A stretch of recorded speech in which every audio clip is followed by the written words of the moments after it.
Alright, so a couple months ago, I was learning like this. I would watch hours and hours of YouTube videos that contained lots of information. I would write down what I thought was important, only to never read it again. And most importantly, I wouldn't retain most of the information that I learned. Fast forward to now, I've changed the way that I've learned and I've discovered how the learning process works. So, if you're curious on how you should learn, here is how.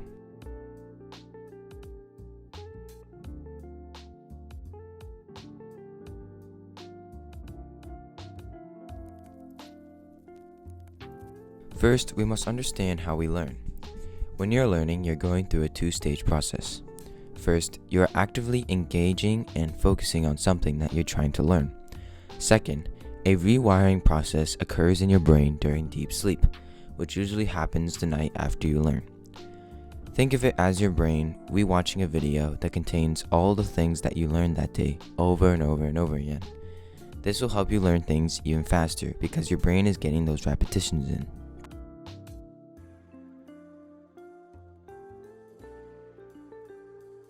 When you're learning, you might feel overwhelmed, uncomfortable, and agitated. When you're feeling these emotions, you might think that this is time to stop learning and go back to doing comfortable things like scrolling on social media. But it is actually a sign to keep learning and feeling that discomfort. When you are feeling these emotions, you're cueing your nervous system to rewire itself, as well as telling the brain to highlight certain things from your learning block that could be replayed during sleep. Just give your mind time to adjust and it'll all make sense. If you stop learning when you're feeling this discomfort, you're closing yourself off to expansion and becoming who you want to be. When I'm learning something new, I'm constantly in that state of discomfort, but I know that it is part of the learning process and that I should lean into it instead of shying away from it.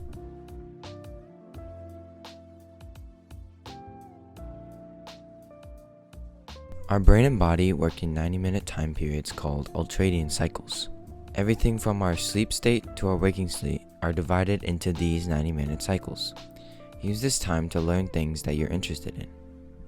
If you're struggling to focus for 90 minutes, start small and build your way up. Go from 30 minutes to an hour, and then finally 90 minutes.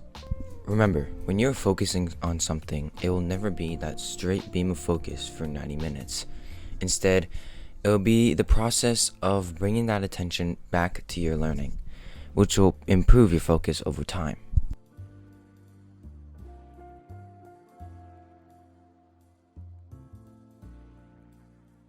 You might think that doing these 90-minute work blocks later in the day is more sufficient.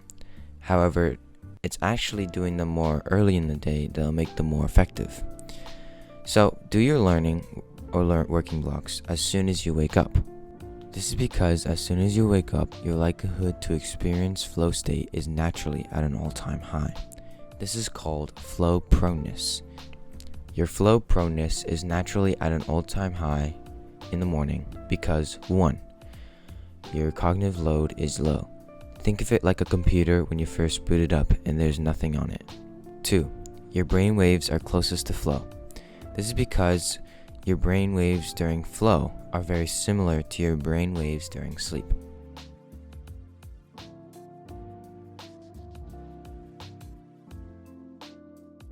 After your 90-minute work block, focus on recovering as hard as you can. Recovery is not scrolling on social media or playing video games. Instead, they should be activities that are going to promote recovery.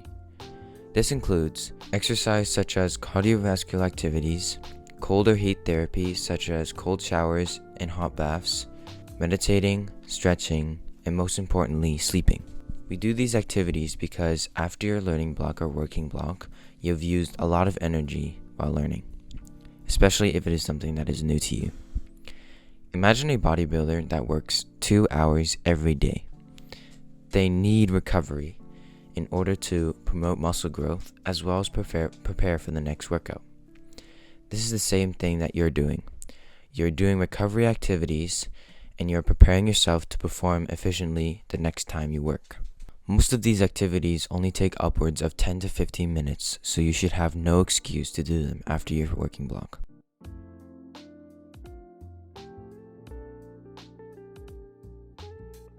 Now back to the thing that I was talking about earlier. I still think the way that I learned in the past was sufficient. However, I was just missing one crucial thing that would take me from not retaining most of the information that I learned to retaining most of the information that I learned. I did this by changing my learning style to creating while learning, or just taking action while learning. This might seem obvious, and it is, but so many people are stuck in this stage where they're just consuming content instead of just acting on it when they learn it. So, create while learning. And what I mean by that is to create a project that you want to learn about. Then start consuming videos and courses about that topic, and then finally applying what you have learned to that project. Here, let me give you an example to give you more clarity.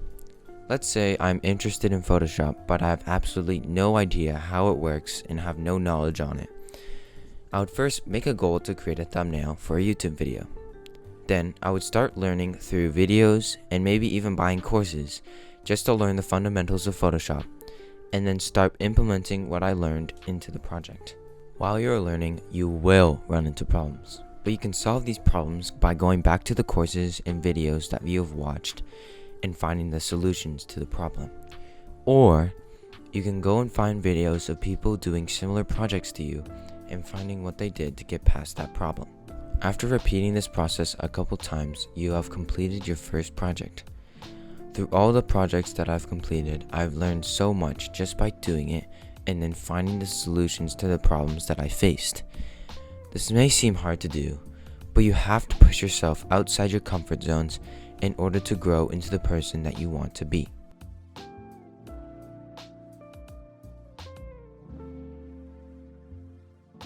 If you want to take your learning a step further, you can try teaching what you have learned. This is because when you're teaching, you are trying to organize the topic as well as understand it in a way so that others can understand it as well. You can teach to people on social media, to people in person like your friends, or an object in your house like a lamp. When I was writing my first newsletter, I didn't know everything about my topic. I had to do some research to fill those gaps in that I didn't know. And then I had to organize it in a way so that the reader can understand. This has helped me learn about topics well beyond what I have learned if I just stuck to consuming content.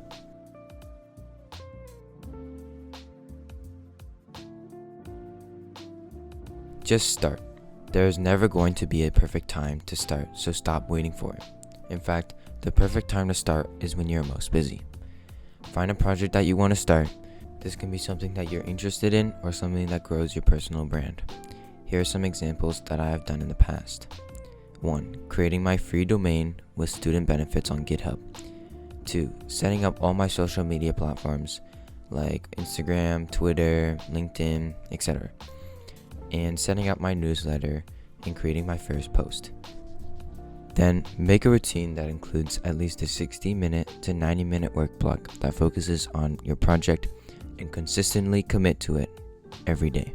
Begin your learning at once and stick to it even when it gets uncomfortable. Write about what you've learned on paper and get your thoughts out as well. Finally, teach someone or something what you've learned to further solidify your learning. Finally, after learning, focus on recovering as hard as you can. Do the recovery activities listed in this video. This doesn't have to be all of them. Do just at least one. I hope you learned something from this video and something that you could take away from it. Thank you so much for watching.